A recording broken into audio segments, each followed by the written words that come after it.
Hello, everyone.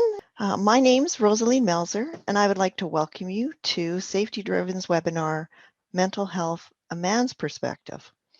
I'll be your moderator today to guide you through the webinar.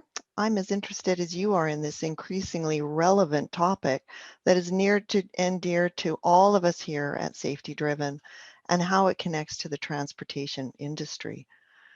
You know, Statistics Canada reports that 97% of truck drivers are men.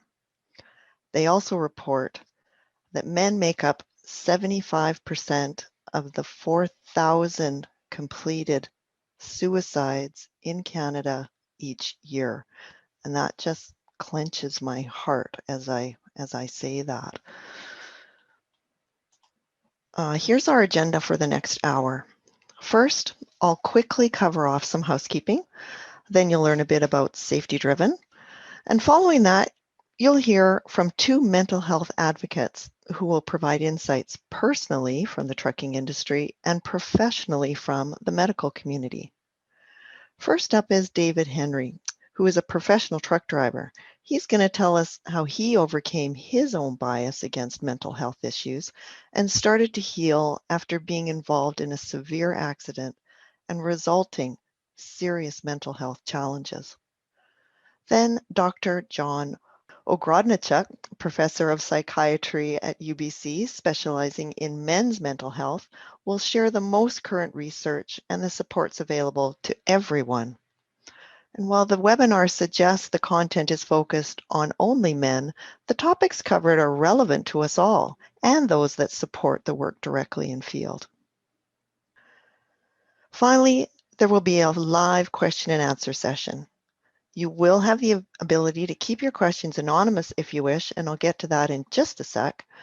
I think we're in for an enlightening and meaningful session.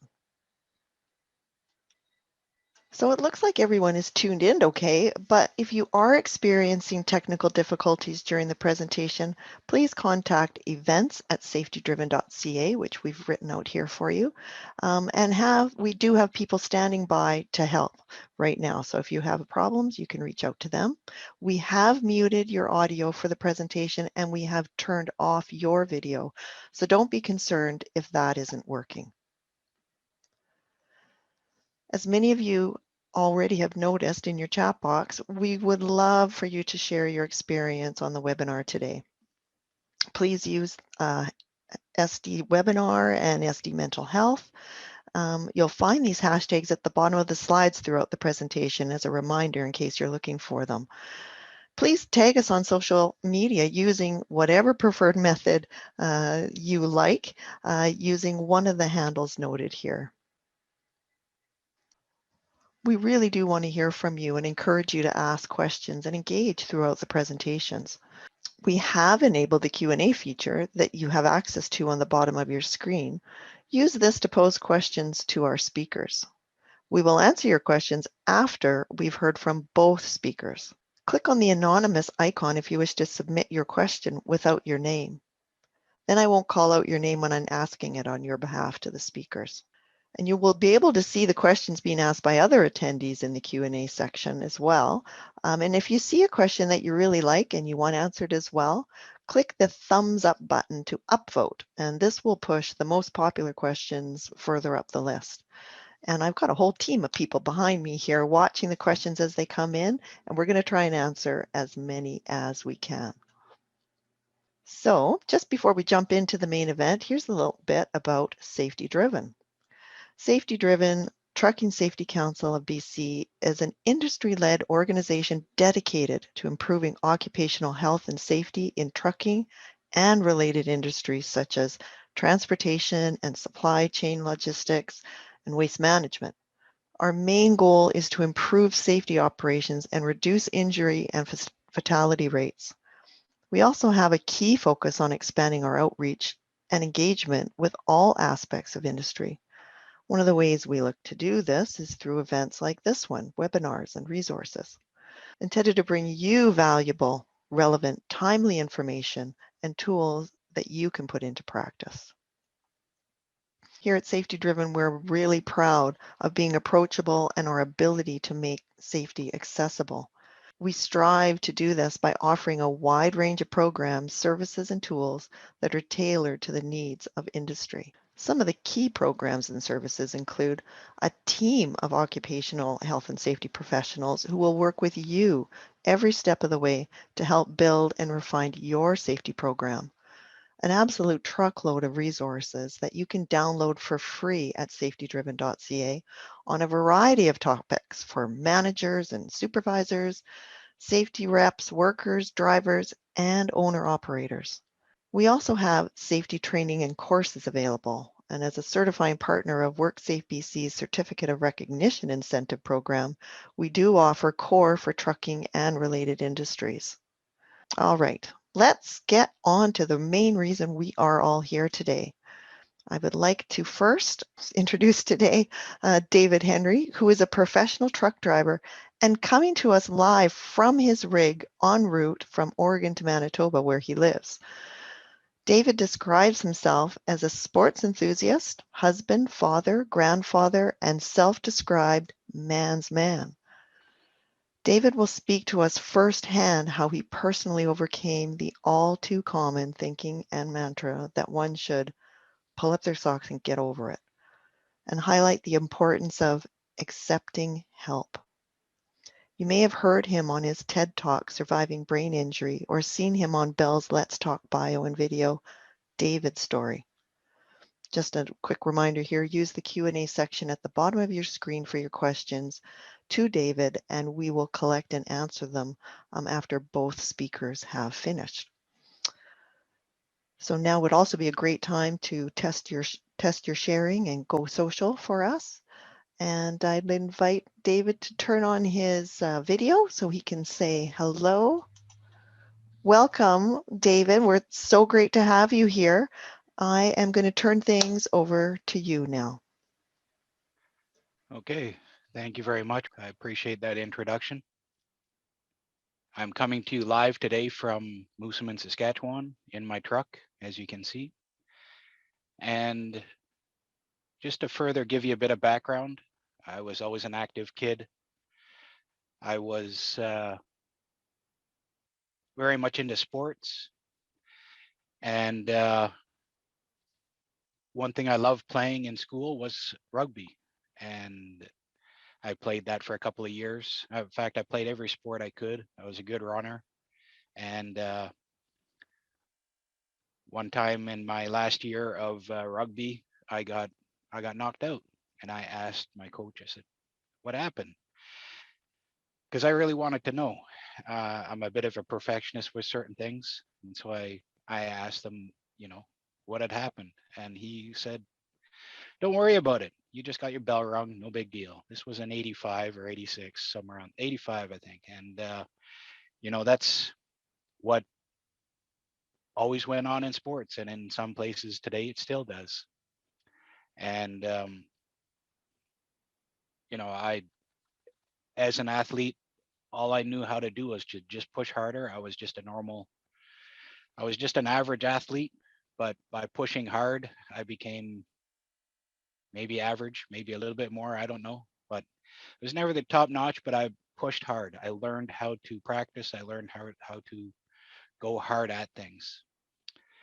And that defined my life. Always on the move, always going hard. And I remember one time I said to my mother that people that have mental health issues are just weak. They don't know what they're doing. They should just pull up their socks and get going. Pretty much every stigma there was, I reinforced that. And then in '91, I was married. It's almost exactly 30 years ago, May 15th, '91. I was married, 2 children. Wife was 7 months pregnant, involved in a very bad farm accident. And I should have died. In fact, the doctors said that the best case scenario for me was that I'd become a vegetable, or that I'd be a vegetable. I had stopped responding to them, but I could still hear. And I decided I didn't want that. I was going to keep pushing. I was going to keep doing what I had to do to get better. I came through it, and I like to, I'm a bit of a joker sometimes. I like to say that the doctors were kind of right, because I do look like Mr. Potato Head, you know, short, stubby arms and legs and bit of a belly and going bald on top, you know, so they were kind of right.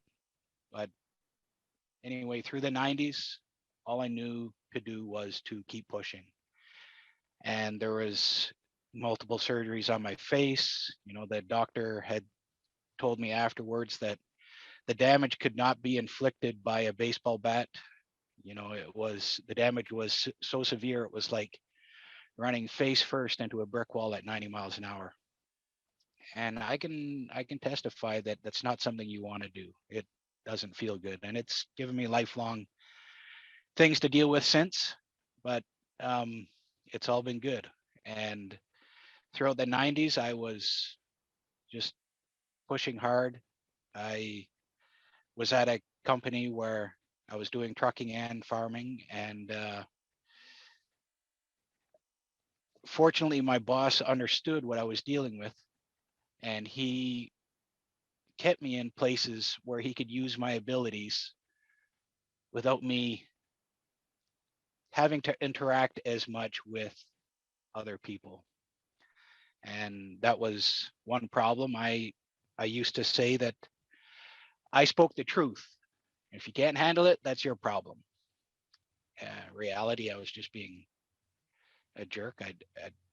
I didn't even know it. I didn't know what I was dealing with. I just knew I was hurting, and I just thought I had to push harder. So this was very much a case of my life at that time. Imagine coming up to a washout like this. This is common in trucking. You know, you get rerouted, you get detoured, you get whatever it is. You know what to do. You really know what not to do. And that is, you don't just pin the accelerator to the floor and think that you're going to make it through. That was my life in the 90s, because what happened was I kept crashing and burning. I kept pushing. I didn't know why I was feeling the way I was. I was lashing out at different things. I didn't understand. And then in 91, in 2001, I was involved in a truck accident. I was backed up against the curb in the back corner of a truck stop in Tallahassee, Florida. Another truck ran over my truck so hard that it threw me from the bunk into the cab area. That was a Western Star with, with a smaller opening. And because I'm a perfectionist, I hit everything with my head and neck on the way through from the sleeper through to the cab. And it was then that I experienced my first anxiety attack. So up until that point, I had never had an anxiety attack in my life. And I was on my way to the airport, and it was bad. It was bad. And the taxi driver didn't know what to do with me, and I didn't know what to do with myself. And thankfully, I got home and I realized, buddy, you got a problem. And since that day, March 8th, 2001, I've been working and understanding that I have a problem and trying to work with that. And 2016, I had I fell off a truck again, of course, onto my head. And it was very suicidal. 2016. I've been rehabbing. I don't even go into all the other things that I've had, all the other injuries I've had in my life, because of loss of balance and pushing too hard. I've injured myself a lot. Um, Even though I always considered myself a safe guy, and maybe I was, but I was not dealing with a full deck. And I met a lady in rehab. I was so done with rehabbing. I've been rehabbing for so many years. And then I met a lady in rehab, and she came up to me and put her finger on my chest and said, David, you need to remember who you are. Who I was and who I am is somebody that wants to help out others, to make life better for others. And so I started working with that, and remembering who I was, remembering what is inside me, and the good that is there. And she also encouraged me. She's a professional speaker along with her other ther- therapist stuff that she does. And she said, you need to get out and talk to people. So in order to do that, I had to come up with a program. And so if we could go to the next slide, please. So I call it the HOW program, how to survive to drive, or how to survive and thrive. So the first thing always is honesty. We can look at ourselves in pictures and we can post things on social media and we look so beautiful and look so awesome.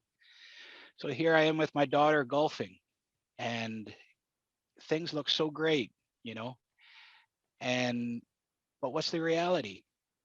The reality is behind those sunglasses, there's a guy contemplating suicide. There's a guy contemplating ending it all because I had felt that it was better to be gone than to have my kids and my family have to put up with me. And I realized I needed to be honest with myself. What exactly is my problem?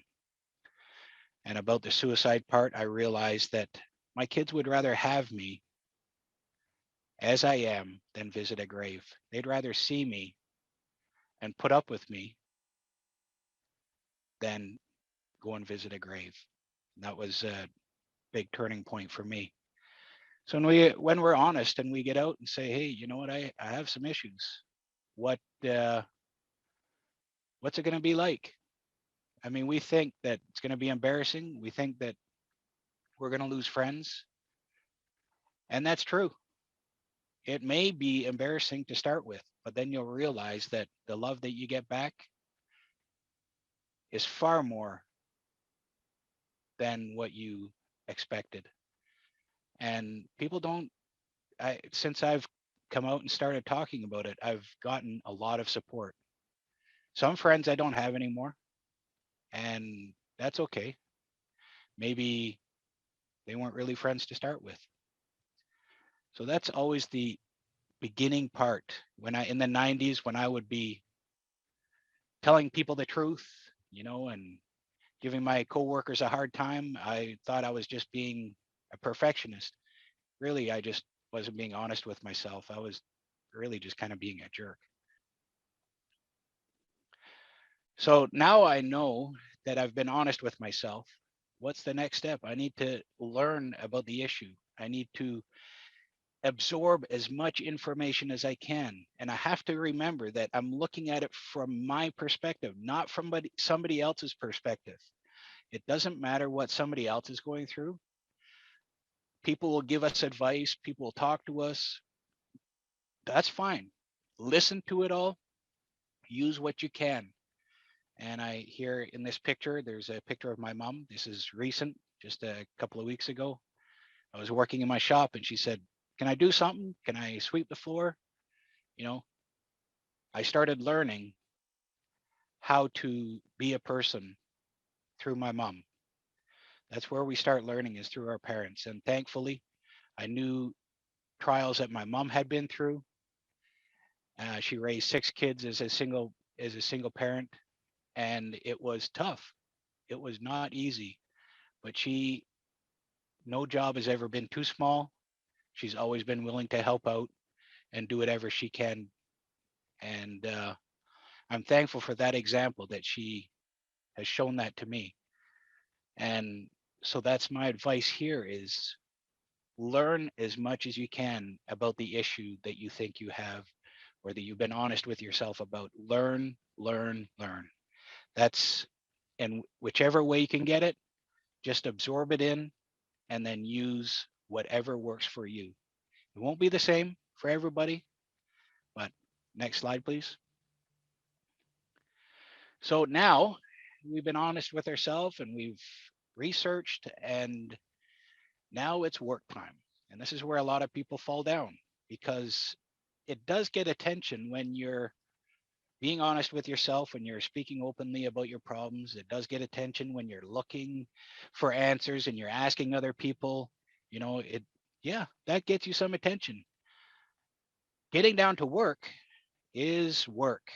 It is hard work, and it is not sexy. It is just getting to work and getting the stuff done. And you won't get much attention for it until people see the results of that. And then they'll be like, oh, wow, that's awesome. That's great to see what's going on. But keep working at this. And this is something that I go through every day. Like, I use all of these steps every day because it's so important to recognize the problem, to admit the problem, to learn about it, and then to put it to work. That's the only way I can stay alive. So here's a poll, and I want you people to look at this as quickly as you can. What do you do if someone close to you is struggling? So tell them what works for you. Oh, that's an interesting answer. We can think that that's great advice, or you could just sit there and listen, or you could listen for a bit and then realize that you need to spend more time with them, but you're kind of busy right now. Okay, so we'll talk later. And then the last thing is give them space. So what do you think? Put your answers in there. But to me, the by far the most important thing to do is listen. Listen to what somebody's telling you. You don't need to tell them what works for you. You don't need to tell them that you'll talk later, because if they're opening up to you now, now is the time you need to listen. So thank you very much for listening to me for this time. And I look forward to seeing questions from you later on. Thank you, David. That was really open and honest. And we are so lucky to have you here today to share that with us. We'll come back to you in just a little bit to answer any questions that get submitted. So just a reminder to use that Q&A section at the bottom of your screen, not the chat function, but the Q&A. And right now we're going to move on to our next presenter, who is Dr. John Ogrodnichuk.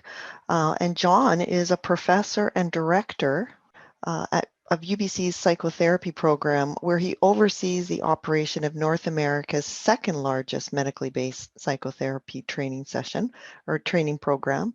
His research has been supported by various provincial and national funding bodies and has led to more than 250 scientific publications. So John is our busy guy here. Specializing in men's health, John is going to share with us some research and available resources for men battling depression. So John, I'd like to invite you to turn your video on and say hello, and I'm going to hand things off to you now. Thanks very much, Rose. I really appreciate participating in this event today. It's hard to overstate just how important these kinds of events and conversations are. So I'm really glad to be a part of it. And thanks, David, for sharing that. You've got a very powerful story, and you're embodying exactly what we need from so many men, is the openness and the honesty. So I'm going to go to my poll, which is on the next slide, is that I've got this statement here. Suicide is one of the leading causes of death of men in Canada. Is this true, or is this a false statement? We've got 88% saying true and about 12% saying false. Okay, indeed. Okay, so it is indeed true. It is one of the leading causes of death. And in fact, for young men under the age of 35, it's the second leading cause of death. For men under 45, it's a third leading cause of death. In many ways, what we're seeing through the statistics is a really significant public health issue that's simply not being addressed.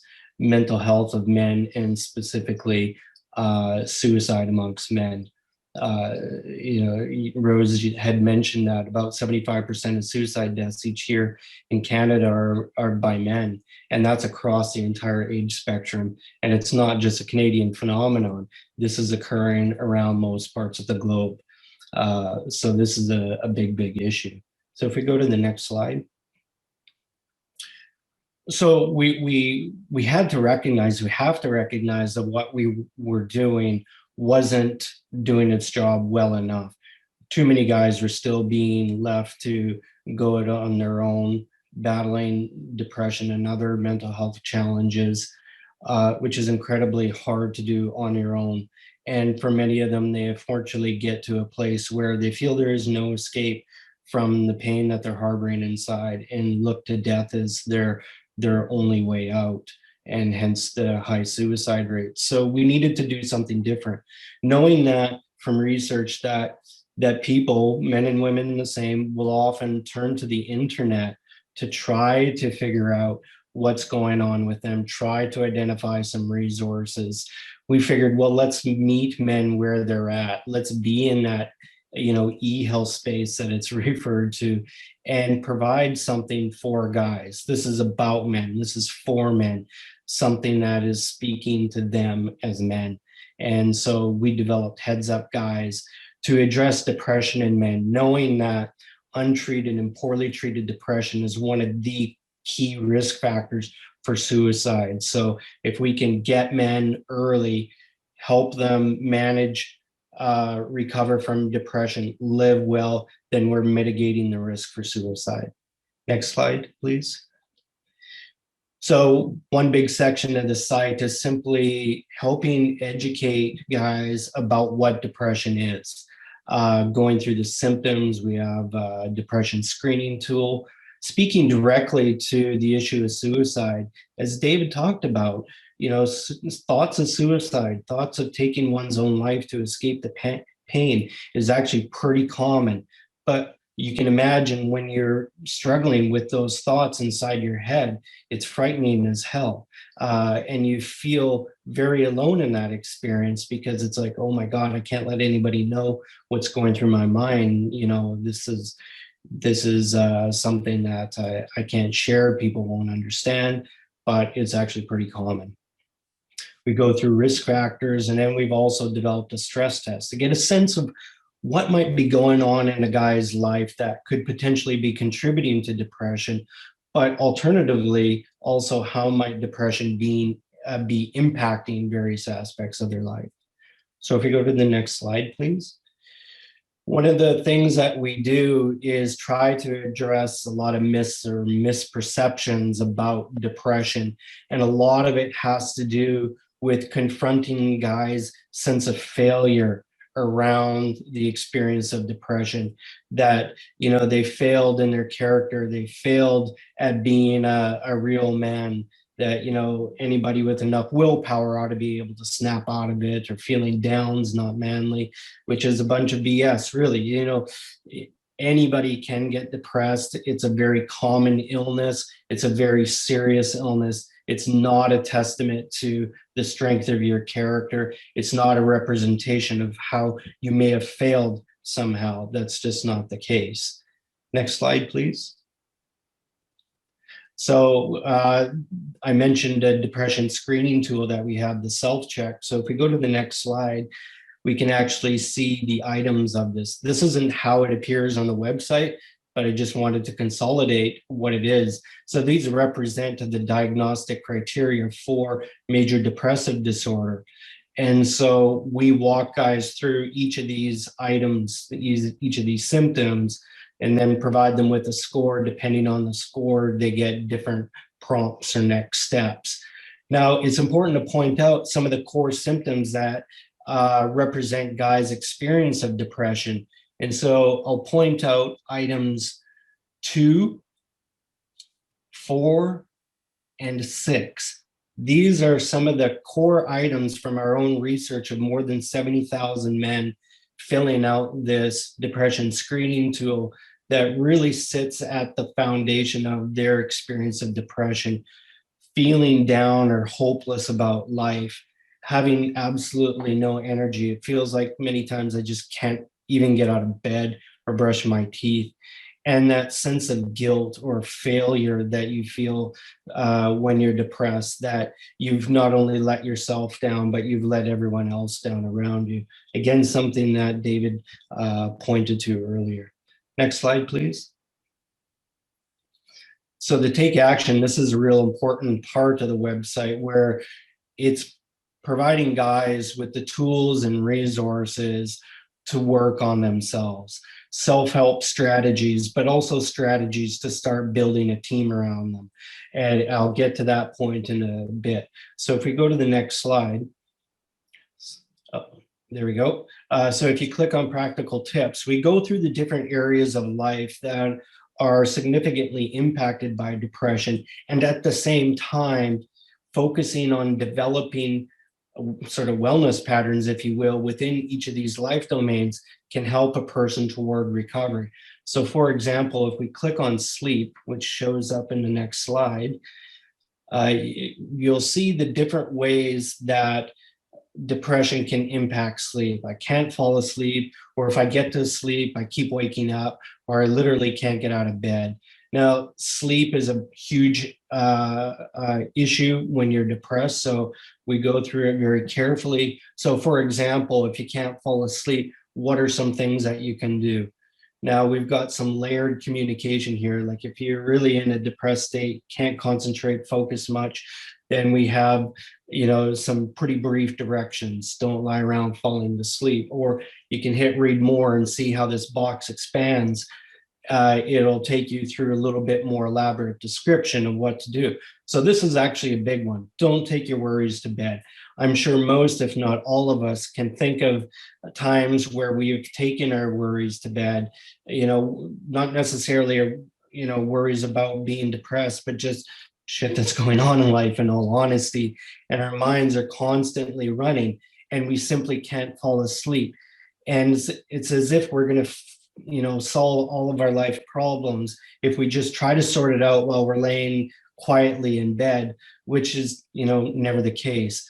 So literally park them aside, acknowledge them there, saying, yep, I know this is stuff I need to think about more, whatever it is, and put it aside. I actually have a notepad. Like if something's really perseverating in my mind, I'll literally write it down. It's like, okay, acknowledge, here it is, I'll come back to it later, and you can kind of let it go. So if we go to the next slide, if you clicked on stress management and the different ways to reduce stress in your life, dealing with acute stress or proactive stress management, or addressing off-track coping strategies that we use, booze and marijuana, whatever it may be, that kind of helps alleviate some acute stress momentarily, but inevitably makes our lives worse for the wearer. So here's an example. If you have a tendency to experience acute distress or stress, what can you do in the moment if you just have a few seconds or minutes to try to step back from that? And here's an example of how to breathe deep and relax. It sounds really simple, and in fact, it is simple, but it takes time to practice and utilize it. And if you can, it's like, there's just so many things going on in my mind. I feel like I'm unraveling a bit. Just take a few moments for yourself to allow your breath to really just kind of center yourself again so that you feel more composed to address what's ever in front of you. So next slide, please. So I mentioned a few moments ago about building a team. It's really important, for most guys, I think this is true, is that sense of self-reliance is really important. It's a big part of our identity of being a man, that we got to figure things out on our own. That makes us feel good. And if we have to ask for help in some way, it makes us feel weak or like we're a failure. When it comes to depression, trying to go it alone is not what to do. In fact, there's some pretty robust research indicating that over-adherence to that self-reliant attitude actually significantly increases our risk for experiencing suicidal ideation. We need to build a team around ourselves. This could be talking to friends and family, utilizing anonymous health lines, consulting a family doc, or even using crisis services or if things are in a really bad state. So if we go to the next slide. So we position family docs as a key person within this team that you build for yourself. They're really the gateway to other aspects of our health system. And they can be, a really valuable ally. So it's important to, connect with a family doc if you don't have one, or if you do, make sure that you use this person as a valuable resource. So if we go to the next slide, we help guys, really understand how to make use of their family doc in the best way. It could be like, how do you schedule an appointment? How do you prepare for that meeting? What do you even say during that appointment? So many guys, it's like, I got a family doc, relationship's pretty good. I want to kind of say, let them know how I'm feeling, but I don't know how to start that conversation. And so they don't. So we go through different strategies about what to do. And, one example is be honest, even about the hard stuff that's hard to talk about. And, often there's a fear that, somehow your issues are very unique and unusual. But trust me, whatever you have to say, your doc's heard it 1,000 times over. They're not there to judge you. They're there to help you. And so it's really important to really be direct with them. So next slide, please. And so, part of that team also involves mental health professionals. And so in this section, we go through who are these mental health professionals: a psychologist, a psychiatrist, social worker, registered clinical counselor. Who are these people? Where do they fit in? How can they potentially fit into my team? We go through the main types of treatments, talk therapy or psychotherapy, medications, and crisis services in those acute situations. So if we go to the next slide. So talk therapy is really where you're going to get an opportunity to really understand yourself and develop some new skills, tools, habits to develop the kind of life that you want for yourself. This is really where you're going to help become a more robust, resilient, healthy, happy person. If we go to the next slide.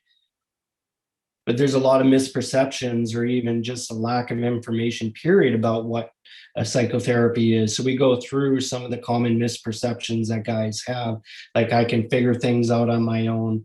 Well, maybe you can, but wouldn't it be better if you had somebody by your side to be with you and figure things out and give a different perspective, and help you develop some new skills and tools for life.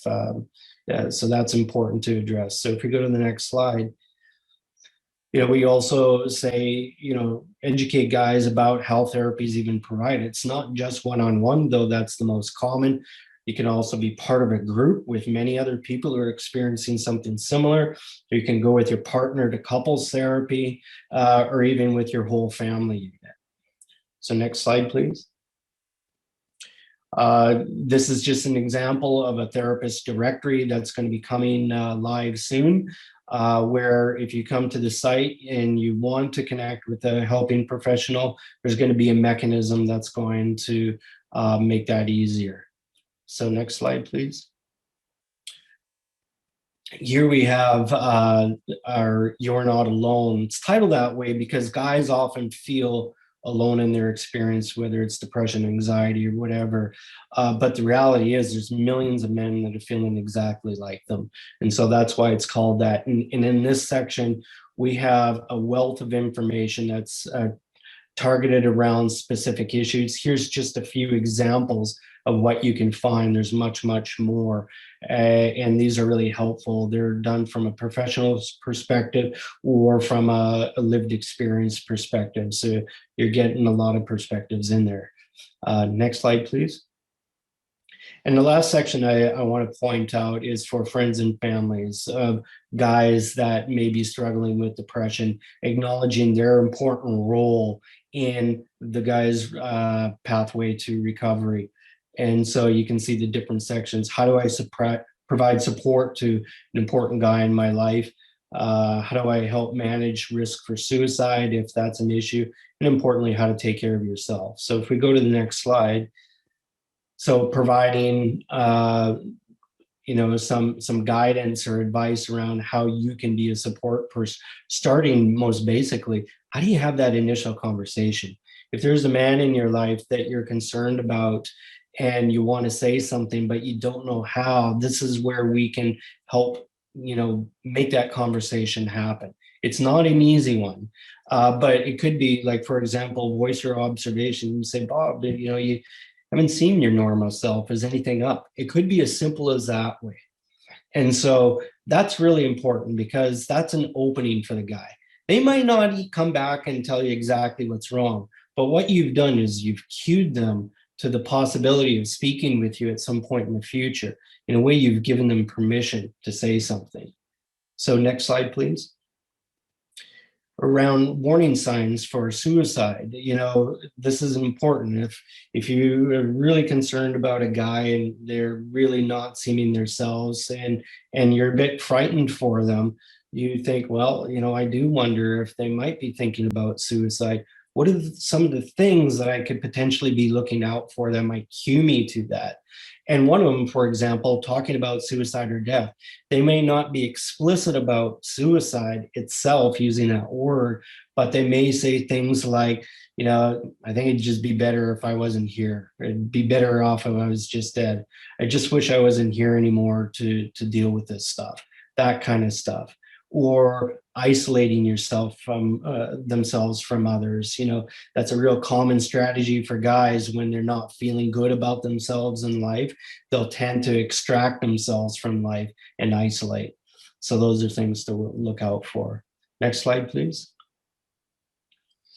And then once you've had that conversation, it's like, what is my role for providing ongoing support? What does that actually look like? So here, again, we provide some strategies and, for example, setting up a game plan.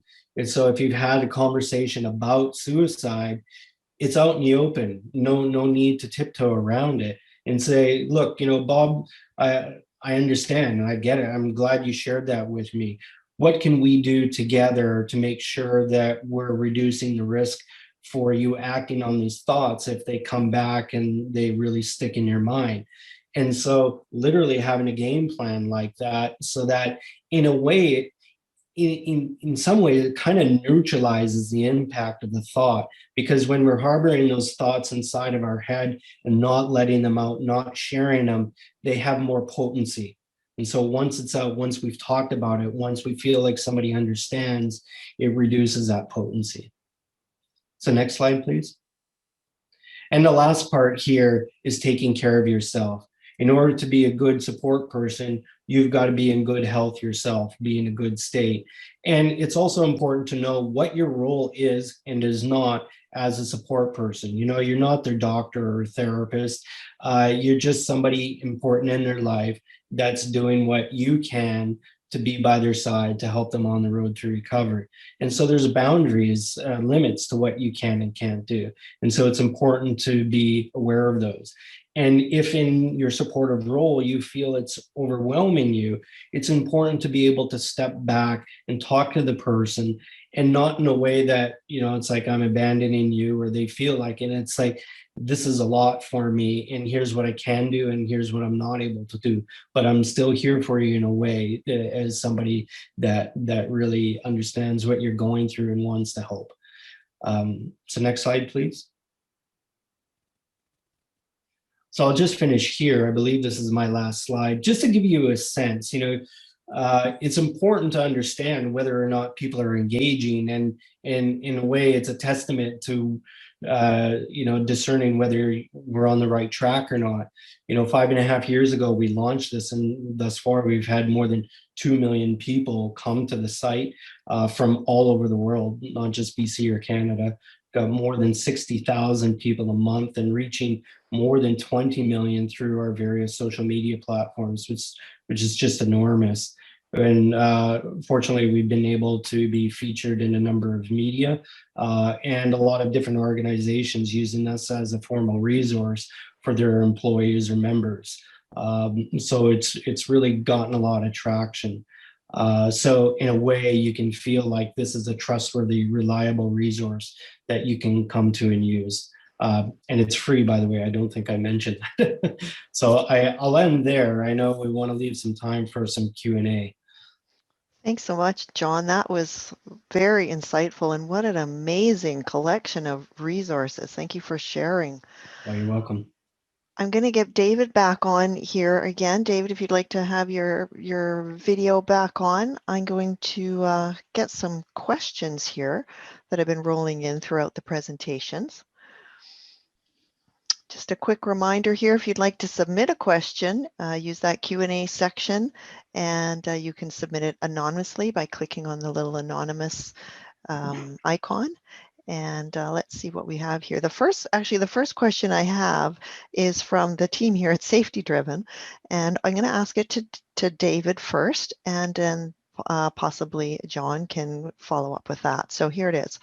What care strategies do you suggest for professional drivers who cite mental health concerns from the fatigue caused by driving? David? Well, I think there's three main things we need to do as truck drivers. We need to get the proper rest. Dr. John talked about clearing your mind out before you go to bed, and there's strategies for that. You need to get some exercise. You need some movement. You need to be out doing things, not just sitting behind the wheel or playing on your phone. And you need to eat properly. So those are the three main things that I work with myself, that I need to keep those all in balance to keep good mental health, and that will help in all ways. Thanks, David. John, anything to add there? Well, I'm just going to reinforce what David said. It's so important to understand sort of the mutual or reciprocal relationship between our physical health and our psychological health.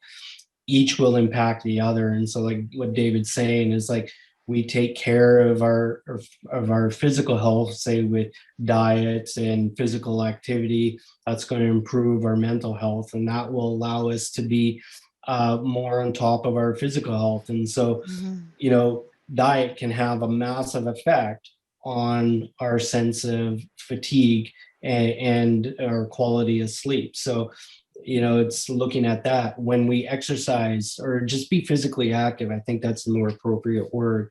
That can help. Sometimes we're so fatigued and it's like, I can't do anything, I'm so tired. But maybe it's simply going for a little walk. And in doing so, you prove to yourself you can do something and will always feel better for doing it. And so that's important to keep in mind as well. Giving ourselves permission to feel good about a thing or two, even if it doesn't feel big. Yeah. Yep. I have another question for you, John. What have you found to be some of the biggest roadblocks for men reaching out for help? And then David, maybe I'll get you to chime in on that as well. Yeah, I mentioned self-reliance earlier in my slide presentation there, and I think that is one of the big roadblocks.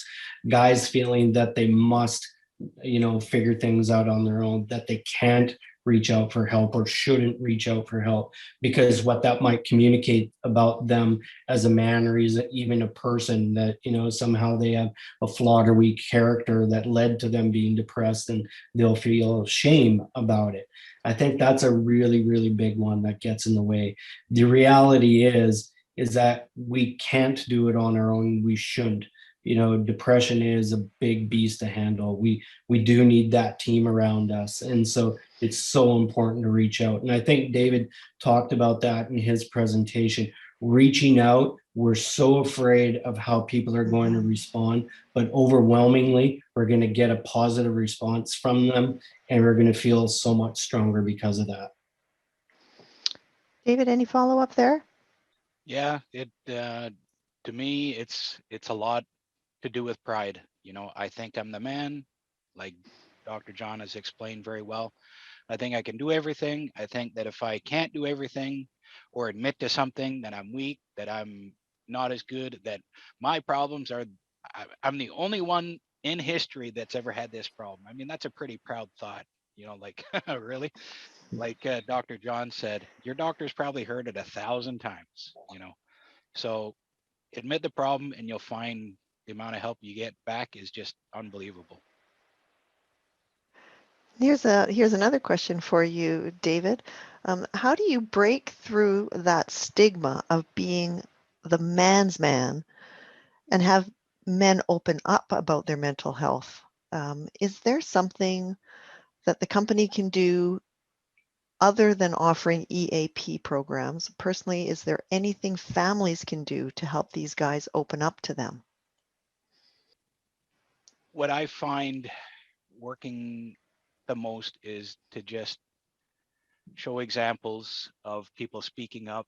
When I go and start speaking up, man, I have been surprised by how many people will come to me privately and say, well, you know what, I'm taking medication. I've had this issue too for many years. And so it's just getting the conversation started. And in the office, if you see somebody walking themselves through the steps or trying to get recognizing that they have an issue, be supportive with that. And in my opinion, it's a snowball effect. If you can get one person talking, you can get two people talking. If you can get two people talking, you can get four people talking, you know. And just we have to just talk. We have to communicate with each other about this stuff. Thanks, David. Dr. John, I have a question here. You mentioned that your site has a stress test. What have you found out about prominent stressors in men's lives? That's a great question. You know, we've had more than 40,000 people fill this out since we launched it in, I think it was April 2019. So quite a few people. The top two stressors that are most frequently endorsed by these 40,000 guys are lack of purpose or meaning in life. Nearly 60% indicated that, and over 50% indicated loneliness. Those were the two top stressors. To me, I was absolutely fascinated to find this out. I don't think I would have predicted that. The other three to round out the top five were financial stress, problems at work, and relationship problems. Maybe not so unusual to learn about those. A lot of guys endorse those, but with loneliness and lack of purpose or meaning in life, you know, that's really important for guys to think about, for all of us to think about. And you know, with this pandemic situation, and you know, loneliness has just come to the fore. It's an even bigger issue now. Yeah. And it's, you know, it's kind of ironic too. So many guys feel isolated in their experience of loneliness, while so many other people around them are feeling exactly the same. Thanks so much. Anything to add there, David? Oh, I can definitely highlight those first two things. Yes, definitely. That's a huge problem out here. I have a question, another question. I've heard some say that guys don't do therapy. What is your experience around this? John, and then maybe David? Well, I've heard it a lot too, and I can tell you through our own research and even my own anecdotal experience with my private practice, that is simply not the case. Even more so now, because we're having so much public discourse around mental health associated with the pandemic and the importance of talking and reaching out. I've seen guys reaching out for help in ways I've never seen before. But even before the pandemic, guys often do want somebody to talk to. Usually what gets in their way is that they feel like they're not allowed for some reason, that they can't, that pride might get in the way, or shame in the sense that, you know, what will people think of me? It often takes conversations with others, and often importantly with other guys, to give that permission for each other to say, hey, it's okay to talk about this. It's okay to reach out for a hand. In fact, that's what you should be doing. And it's like this relief, and it's like, oh, absolutely, thank you. You know, it's never not necessarily that explicit, but it's so important, and guys do want that help. So We for the need to make it okay for them to get that help. So if there's guys out there in our audience that knows of a guy who might be struggling, it would be really important for that guy to have a guy friend say, it's okay. Yep. Yep. That's great. Well, I hate to cut this short, but I'm looking at the clock, and I think we're going to have to let it go there. Thank you both again for sharing all your experience and knowledge and your openness and vulnerability, and sharing the tools to help others out that are dealing with similar and difficult scenarios. Great. Well, thanks for having me. I appreciate it. Yeah, thank you. It's been good. We've heard a lot today that we need to think about. If you want to re-watch this presentation, we will be sending out a link to access the recording on demand so you can share it or watch it later. And you'll also find links and resources mentioned during today's presentation, and key resources from SafetyDriven related to the topic we just heard about. And while you're waiting for the link to the webinar recording, I encourage you to check out all the amazing free resources SafetyDriven has available for download online by visiting safetydriven.ca/resources. And to get all this information and more delivered directly to you, sign up for our newsletter. A final big thank you to our speakers today and all those behind the scenes, Dana and Lee and Brittany and Dave, for making this event come together, and for all of you for attending. One last thing. We'd like to close today in silence in honor of the Day of Mourning, a day set aside each year to remember those who have been killed or seriously injured in the workplace. Thank you.